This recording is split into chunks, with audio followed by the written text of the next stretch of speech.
Ngayon, ang aral ng Diyos at ang aral ni Satanas. Ang aral ni Satanas ay nagsimula na, gaya ng nasabi ko na, sa pagbabawas ng pag-ibig sa puso.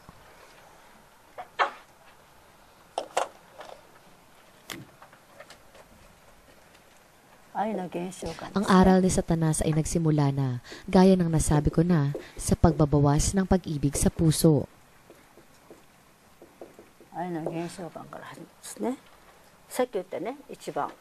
Hindi tayo maaaring pumantay sa katayuan ng Panginoon.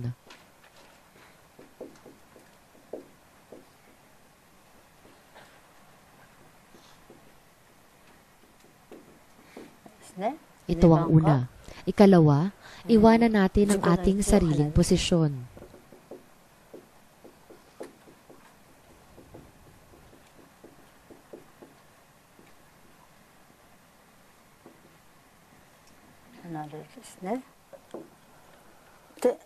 Ikatlo, pagpalit ng kapangyarihan.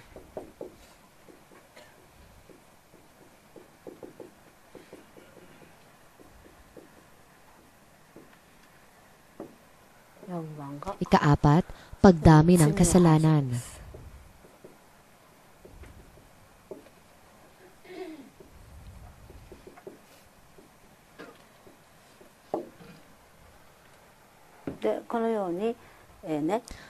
Sa ganitong paraan, dahil sa pagbawas ng pag-ibig sa ating puso, sinakop tayo ng orihinal na makasalanan nating mga sarili. Hindi ito ang pag-iisip ng Diyos, kundi ang pag-iisip ni Satanas.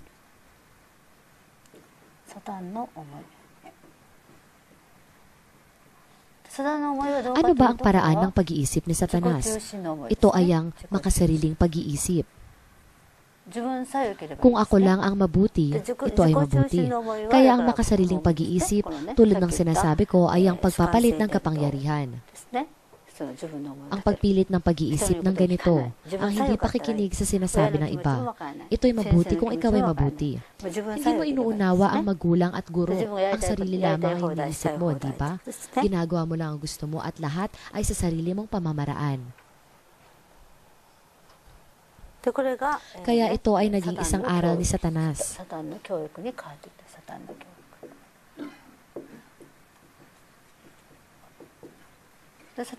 Ano ang aral ni Satanas?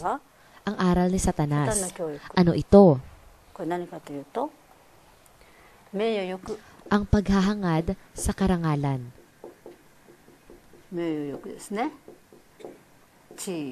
Posisyon.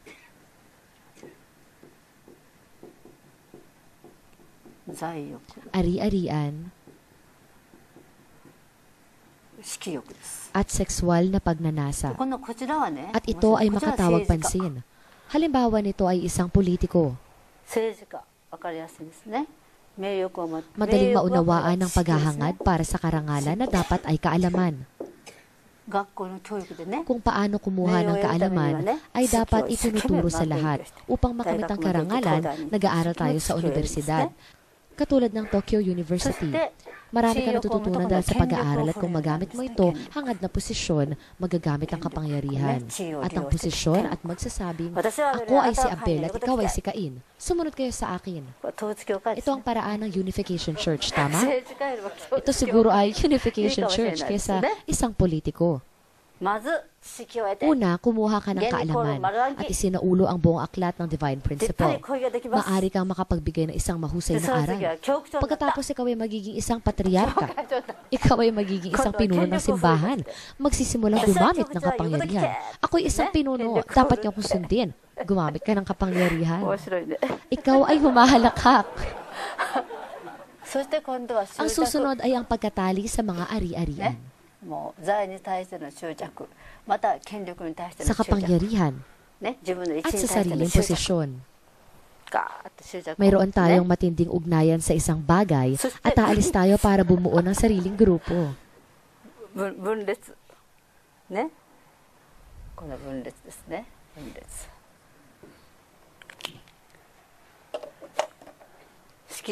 Mayroon tayong matinding ugnayan sa isang bagay at aalis tayo para bumuo ng sariling grupo.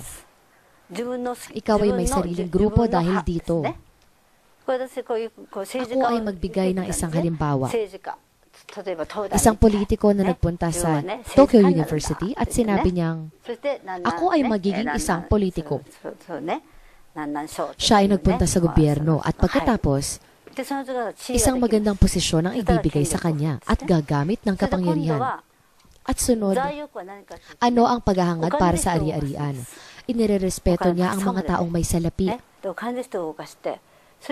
Susunod ay ang sexual na pagnanasa na naging sanhi ng pagkakahiwa-hiwalay natin. Sabi nila na may Liberal Democratic Party o ibang partido, nagtatag ng sariling pangkat at ginamit ang kapangyarihan. Pagkatapos ay ipinamalas mo ang iyong kapangyarihan. Ang aking pangkat ay maraming miyembro. Ginagamit mo ang iyong kapangyarihan. Ito ang halimbawa ng mga ito. Ang UC ay tulad nito. Ako ay nagtapos sa Universidad ng Tokyo. Ipinapakita mo ang iyong karangalan. Natutunan ko ng buong puso ang divine principle. At nag-iisang pinuno ng simbahan. Ngayon ay ginagamit mo ang kapangyarihan at susunod ay salapi.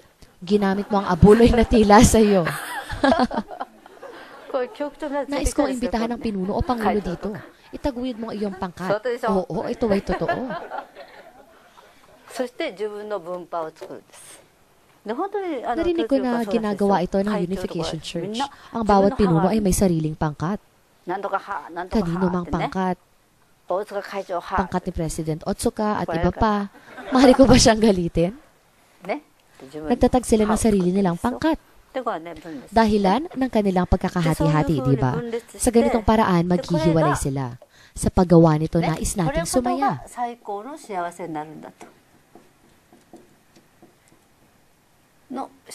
Hindi nila naiintindihan na ito'y nagpapasaya sa kanila.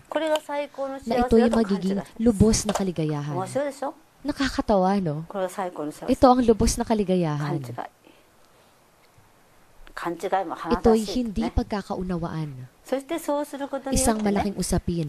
At dahil dito, tayo'y naging masaya. Masaya ba tayo? Ano yun? Ang makuha ang lahat ay kaligayahan, tama? Kinukuha nila lahat ang paghahangad ng karangalan. Posisyon, ari-arian, kamunduhan, lahat tayo ay may ganito. Kapangyarihan, kaugnayan, lahat ito'y hinahangad. Ang pagkuha ay ang lubos na kaligayahan. Sa pag-aaral, politika, at sa mga itinuturo ng mga magulang sa kanilang mga anak. Ganun ba? Ang isang nanay din. Sinasabi sa mga anak, mag-aral kayo sa magandang paaralan hanggang kolehiyo at maghanap ng magandang trabaho. Kayo ay dapat maging isang direktor o chief. Magkaroon ng maraming pera at magandang pamumuhay.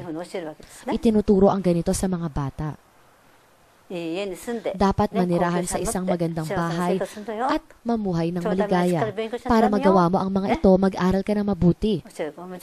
Ganito ang pag-ibig. Ang lahat ng mga bagay na ito ay kinukuha sa pag-ibig. Ano ang resulta matapos nito? Nagiging sanhi ito ng pag-aaway. Hindi nagiging masaya. Pag hindi tayo masaya, nangyayari ang mga away. At ano ang kinahihinat na nito pagkatapos? Natural, hindi tayo magiging masaya. At tayo'y mawawasak.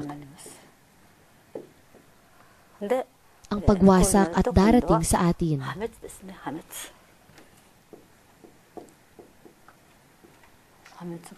At sa huli,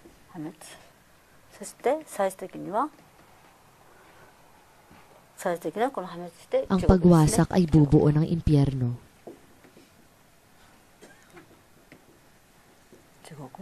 Tapos, pupunta tayo sa impyerno. At binalak ni Satanas na magtatag ng kanyang kaharian sa pamamagitan ng mga ito.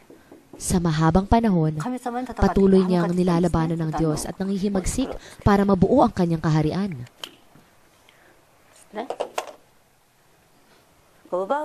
Itinuturo sa atin ni Satanas ang mga bagay na nakikita ay mahalaga.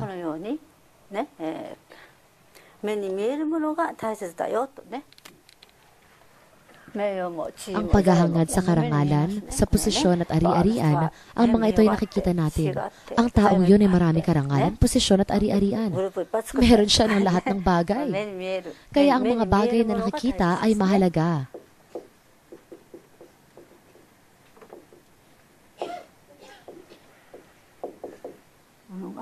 Itinuturo ito sa atin ni Satanas. Mga bagay na nakikita ay mahalaga. Ito ang aral ni Satanas. Paano ang Diyos? Ito ang aral ni Satanas.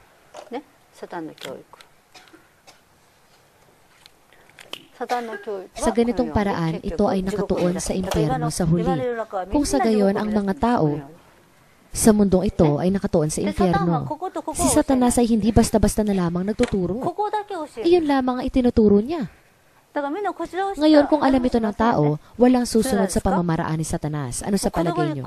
Hindi kailanman nagturo ang mga magulang sa mga anak ng ganong edukasyon. Ano sa tingin mo kung alam mo ito? Hindi mo alam, kaya nasasabi mo, gagawin ko ang lahat at pag-aralin natin mabuti ang aking anak.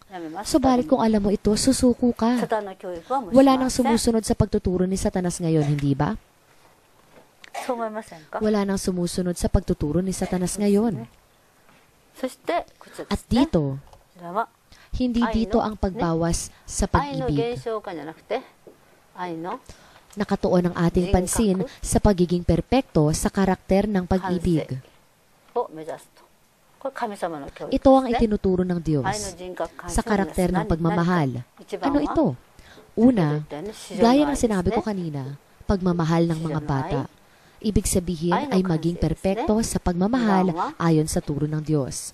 Ikalawa, pagmamahal ng mga kapatid.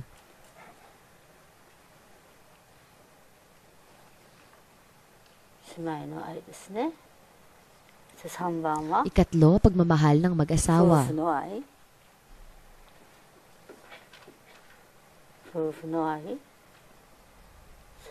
Ikaapat, pagmamahal na tinuturo ng mga magulang, ang pagmamahal ng magulang.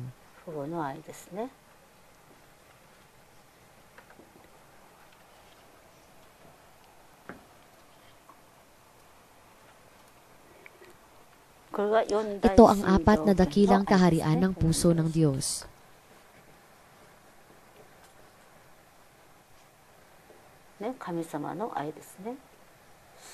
Ito ang pag-ibig ng Diyos, hindi ba? Iyon ay ang pagmamahal ng apat na dakilang kaharian ng puso ng Diyos. At pinapakita ng parting ito ang orihinal na likas na pagkabigo.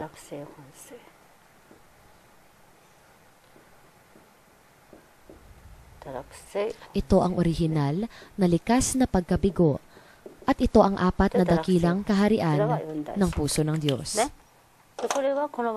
At hindi ito ang pamamaraan ng pag-iisip ni Satanas, kundi sa Diyos. Ito ang pamamaraan ng pag-iisip ng Diyos.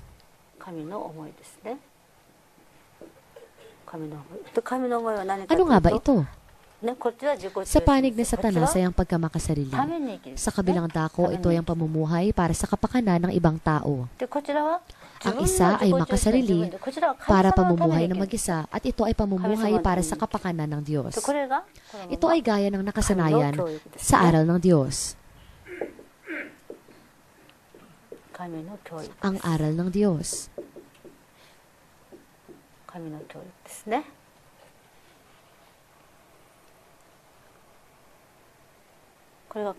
Ito ang aral ng Diyos at ang aral ni Satanas. Itinuturo sa atin ng Panginoon na ang mga bagay na hindi nakikita ay mahalaga. Ngunit kay Satanas, ang mga nakikita ay mahalaga. Itinuturo ng Diyos na ang mga bagay na hindi nakikita ay mahalaga.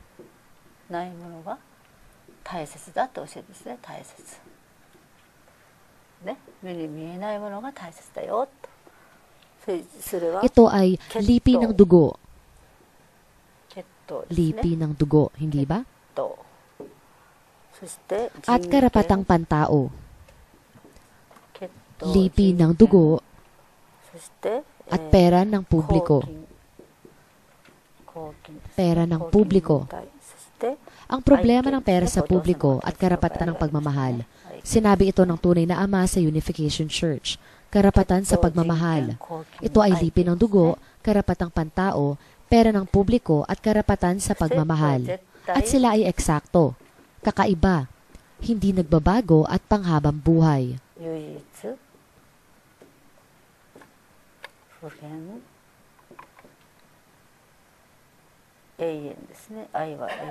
Ang pagmamahal ay panghabang buhay, hindi ba? At ang lipi ng dugo ay dalisay. Ibig sabihin ay ang lipi ng dugo ng Diyos ay dalisay at karapatang pantao ay naiiba. Isa lamang ang ating pagkatao, hindi dalawa. Bawat isa ay mahalaga. Hindi ibig sabihin ikaw ay hangal. Ikaw ay matalino. Ang bawat isa sa inyo ay napakahalaga sa Diyos. Tungkol sa pera ng publiko, ang pera ay pantay na ibinigay. Ang taong ito ay mayaman, ang isa ay mahirap. Ito ay mundo ni Satanas. Dapat tayong lahat ay pantay at hindi nagbabago at hindi kailanman magbabago. At ang karapatan sa pagmamahal ay panghabang buhay. Ito ay ang kataas-taasang kaligayahan. Ang walang katapusang kaligayahan. Ito ay tunay na kaligayahan, hindi ba? Ito'y pagkamit at pagbibigay ng pagmamahal. Pagbibigay ng pagmamahal.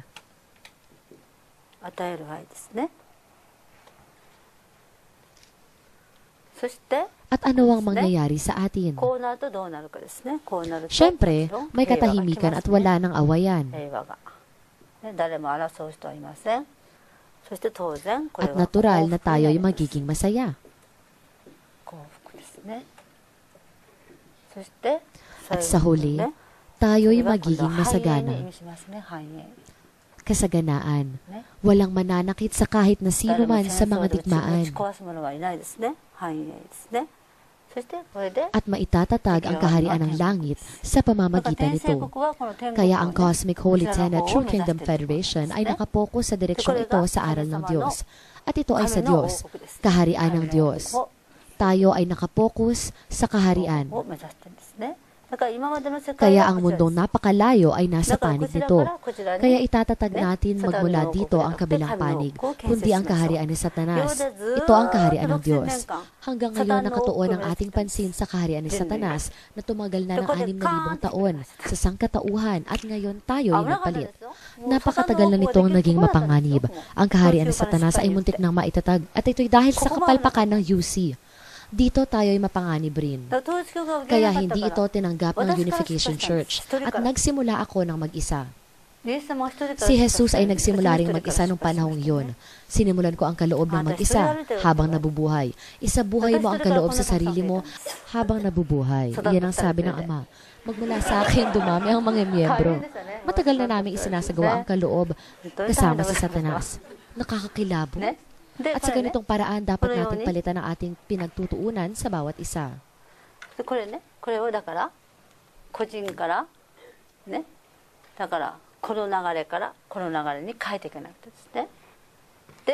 Magsimula tayo sa tao. Simula sa tao, sa pamilya.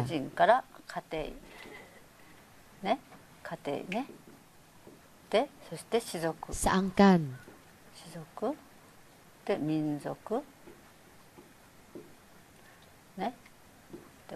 At ang bansa at mundo.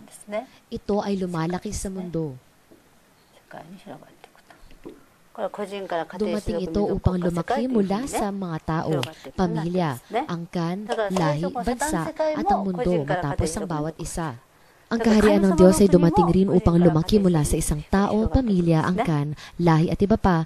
At hindi ibig sabihin na mayroong isang bagay na gaya ng kaharian at pupunta ako doon.